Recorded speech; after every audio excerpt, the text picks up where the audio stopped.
There is so much that I didn't know about Asia before I planned my first trip there. So my name's Claire, I've been travelling for about 10 years and I've been to Asia about 8 or 9 times now, but there is so much that I would have done better if I'd known about it before I went. So lucky for you, I put together a full guide of exactly what I'd do if I was planning my third or subsequent trips to Asia, so you can have the most enjoyable, safe and effective trip possible. Got my laptop here and I've written all my notes down.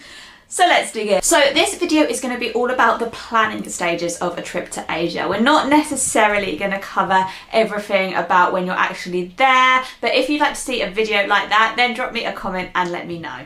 So the first thing that you need to think about when planning a trip to Asia is where to go. So we're talking about Asia as literally a whole continent in this context, but I am going to talk mainly about Southeast Asia. I've also been to China, Mongolia, Central Asia and Nepal, so I'll add in a little bit of advice for those places as well. But I am presuming that you're mainly focusing on Southeast Asia, possibly Japan, Korea and maybe China as well. Unfortunately, I can't really give any advice for India because I've not been there. And I do feel like India is the kind of place that you only know once you've been there. So, as I'm sure you're aware, there are so many places to go in Asia. But we're going to go from the most beginner-friendly to the most advanced destinations. So if you're looking for a really super friendly beginner destination to travel in, I would always recommend Thailand. Thailand's great because you can go to the really touristy places where you will be completely comfortable and you'll be able to get around loads, but then you can also venture off the beaten path once you feel a bit more comfortable with doing so. Thailand is also a great destination for solo female travellers. Bali is also another good option if you're literally going for your first time in Asia and you want to be around somewhere with lots of backpackers.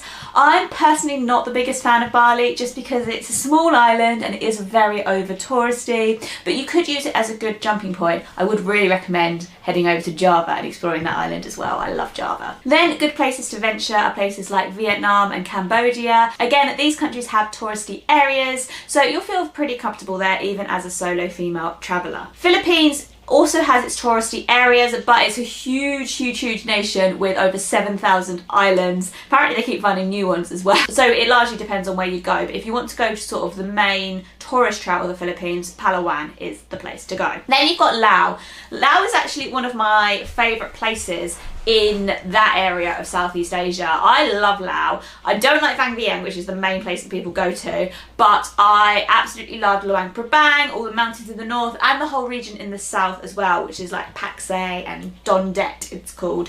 So Laos you can get off the beaten path quite easily. You just go anywhere other than Vang Vieng and Luang Prabang really, but it is fairly well connected with buses. There is a train as well. There was not a train when I was there, so it is fairly easy to get around. You've also got Malaysia, which isn't as touristy as say Thailand or even Vietnam, but Malaysia is super well connected. Malaysia has great trains, great buses, probably the best buses I've ever been on, and it's a very safe destination and very easy to get around. Lots of people speak English in Malaysia, so it is very tourist friendly, but people do say that Malaysia doesn't have as many like bucket list attractions as other places, which in a way I can see, but I also think the nature's incredible, the food's incredible. Like, I personally love Malaysia. You've also of course got Singapore. Singapore is super easy to travel around. English is the main language. It is probably the safest country in the world and it's super small. So Singapore could be a good first stop as well, but you're not going to spend long in Singapore. Like, you're not going to do a whole backpacking trip in Singapore because it's literally just a city. If you're looking for places to go that are a little bit more like intermediate travelling, or if you're just a first time backpacker and you're looking for a bit of a challenge, like, you can visit these places as a first time traveller. As long as you've got the confidence to do so,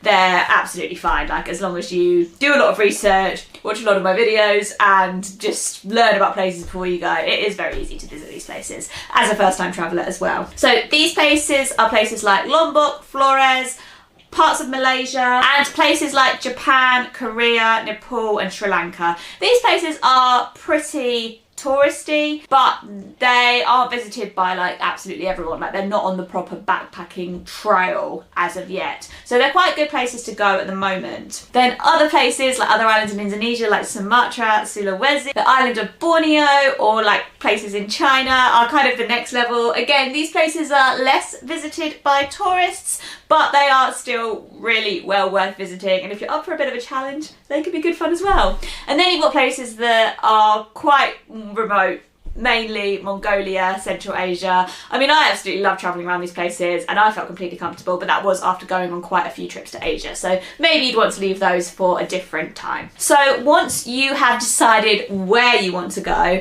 work out your travel route. To do that, you need to work out when to go. So if you're going to Thailand, Vietnam, Laos or Cambodia, these areas are at their best around October to March. Generally you'll have hot weather then, and it is the dry season. However, if you're in the north of Laos or Vietnam, or even in Thailand in some places, in like January, you might find it's a little bit chilly. Vietnam is the main one which you might feel this, but we're not talking like England in winter cold, we're talking Southeast Asia in winter cold. Like it's not that bad, and it will only be in the really far north areas. In Malaysia, Singapore and Indonesia, the dry season is officially May to November. However, you can definitely have wet weather in these areas. They're closer to the equator, which means that the weather is more temperamental, I guess. So you could visit these places any time of year, really. The only place that is really seasonal is the east coast of Malaysia. And this area you can't really go to in the wet season. It gets very difficult to travel there. And if you're going to northern Asia, so say the northern parts of China, Korea or Japan, I would probably recommend avoiding in the winter unless you want to do snow sports. Obviously Japan's really good for the cherry blossom season, and it's really popular in autumn as well. And summer is nice, summer is very, very hot. I spent a whole summer travelling around China and it was very, very warm, but it was a good time to be. Nepal can be visited all year round, but if you do want to do some trekking, like climbing to Everest Base Camp, which I did earlier this year, then the best time to go is spring. You can also go in autumn. And then if you're going anywhere like Central Asia or Mongolia, I would recommend going not in the winter because it gets so cold. Ulaanbaatar is the coldest city in the world, I believe, and I think Astana, the capital of Kazakhstan, is the second coldest. So I would recommend going in the summer or late spring or early autumn. So once you've got an idea of where you're going and when you want to be there, then you can work out a bit of a travel route. By the way, if you're going to Thailand on your trip, then I have something very special for you. So I've been to Thailand 5 times and I have wrote up a huge guide on exactly where to go, when to go, what to do, tips, hacks, etiquette, money, Wi-Fi, staying safe, literally everything that you need to know about visiting Thailand. And I'm now selling it in my Etsy shop.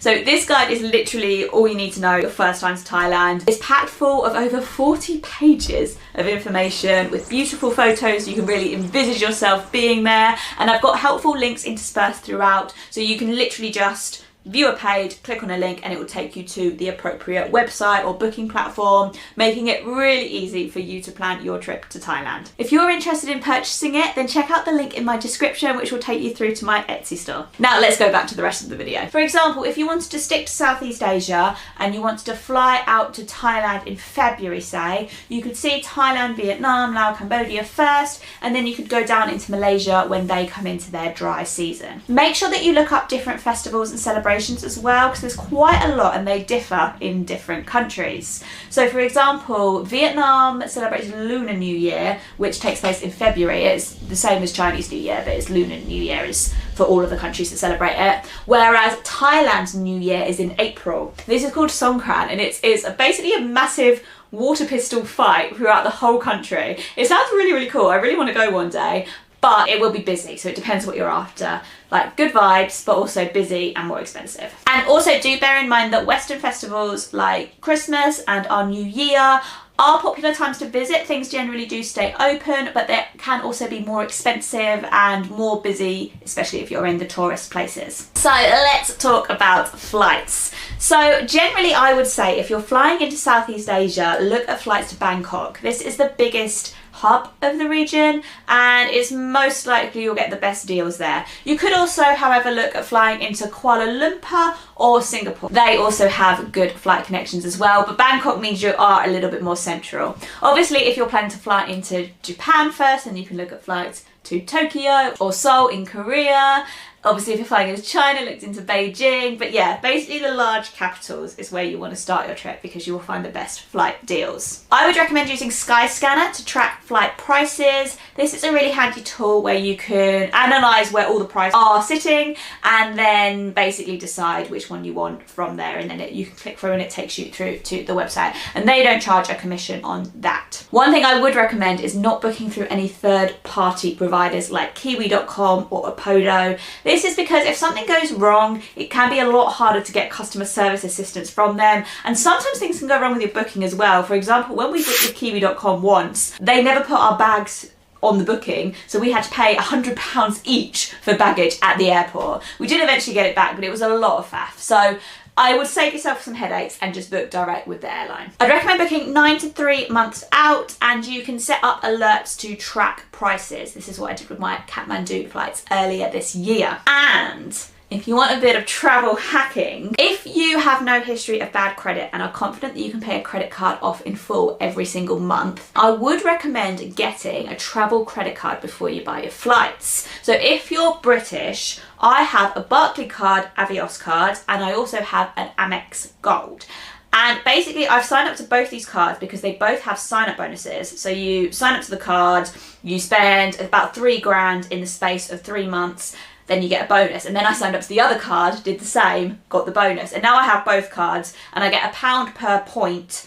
I get a point per pound, that's the right way around, that I spend on either card. So I'm basically slowly racking up my Avios points. There's another little hack as well. You can use the British Airways Executive app to make your shopping purchases. So basically every time I buy something online, I use this app, and they work with businesses like Booking.com or Get Your Guide or high street brands as well. So if I make my purchase using the app, then I usually get extra Avios points as well. And I have saved quite a lot of Avios points by doing this.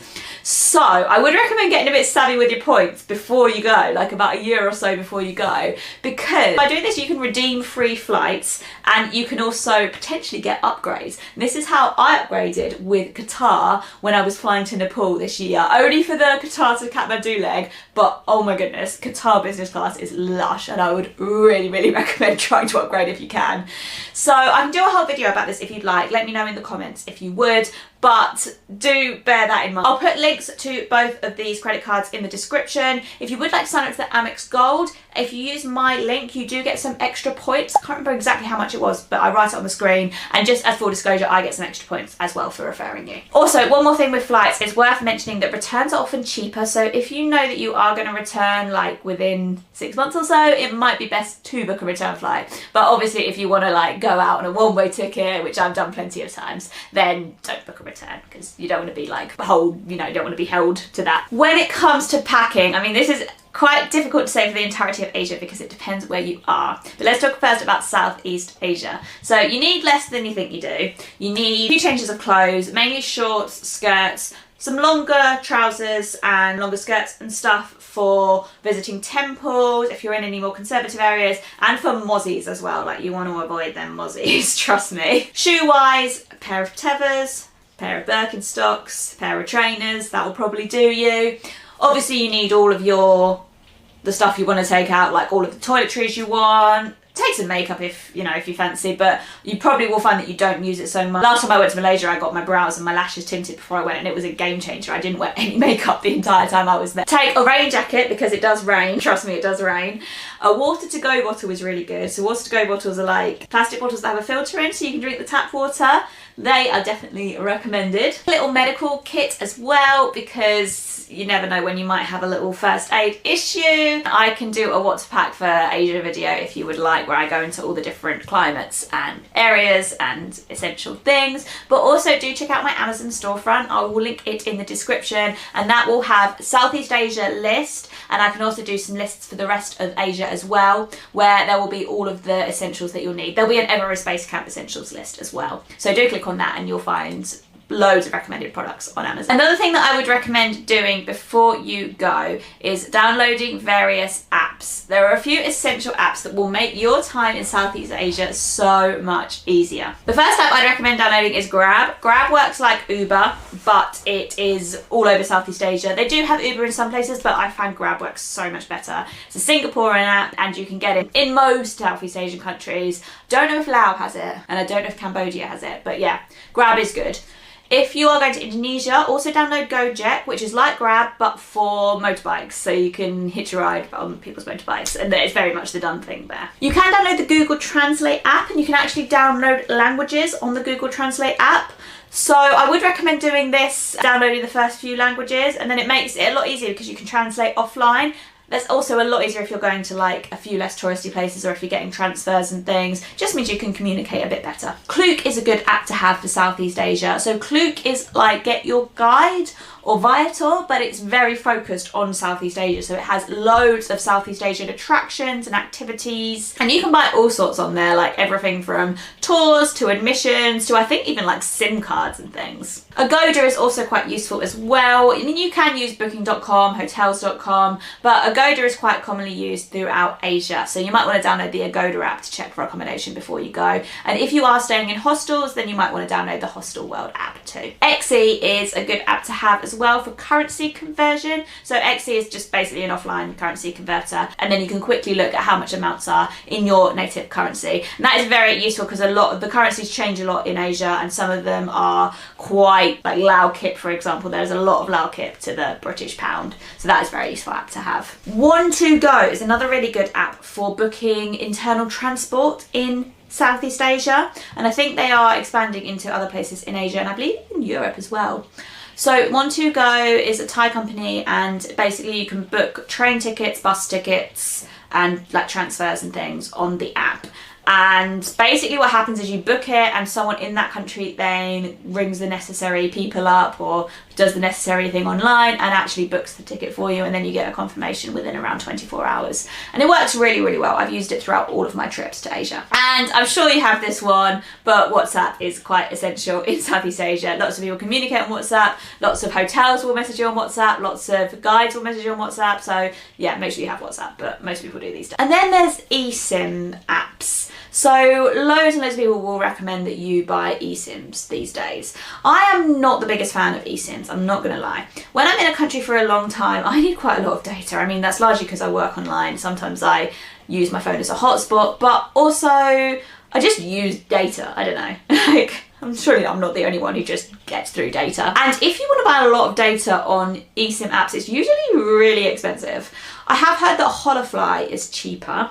I've only used Aerolo, which is very, very expensive. So shop around, maybe have a look at Holofly if you want an eSIM app. But honestly, I always just get SIM cards when I'm there, and I always find that they're much cheaper. They're a little bit more of a hassle, but the money saving is worth it to me. But one thing that you might want to do, which is what I try and do sometimes, is just have a little bit of data for when you arrive to a country.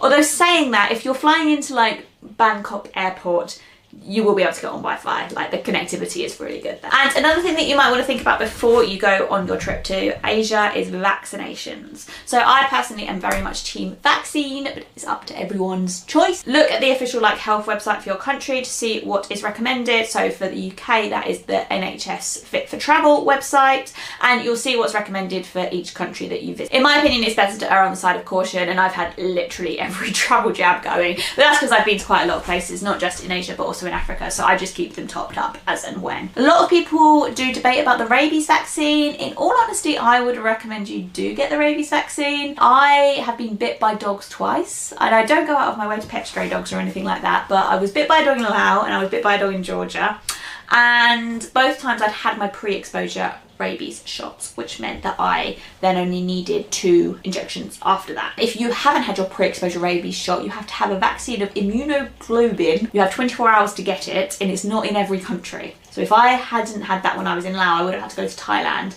and get that, but because I'd had that, I only had to have the quick vaccine, which they have in most places. So yeah, I'm glad I had it, and dogs can bite you, you know, even if you're not trying to go out of your way. The first time it was a little excitable puppy. It just literally came out of nowhere, jumped up at me, bit my leg. And then the second time was an aggressive pet dog. So he should have been vaccinated. Didn't want to ask the owner because the owner was very standoffish when I was not happy about being bit. And it was just aggressive and it just growled at me and bit me. So I wasn't trying to pet them in either way. So I would personally recommend the rabies vaccine, but I know a lot of people choose not to have it. It is very expensive and you do need, I think, 3 doses each around, either 3 or 6 or something in the middle, weeks apart. So yeah, this is something that you do want to have a little think about a few months before your trip. And on that note, make sure you bring bug spray. So that you can get bug spray very easily, but if you're going anywhere in Southeast Asia, get bug spray, layer up the bug spray. I've got friends who've had dengue, it sounds horrible, and once you've had it once, it can be a lot worse the second time. So bring your bug spray, bring your jungle deep. And that is pretty much all you need to know about planning your first trip to Asia. So obviously there is so much more to talk about when you're actually there, loads more travel tips, but I will save those for another video. If you prefer to read and you want a guide that you can refer to again and again, then this will all be written up in a blog post that I've linked in the description. So thank you so much for watching this video. Do check out everything I've mentioned in the description. There's loads of stuff there, and happy trip planning. I hope I'll see you in my next videos. Bye!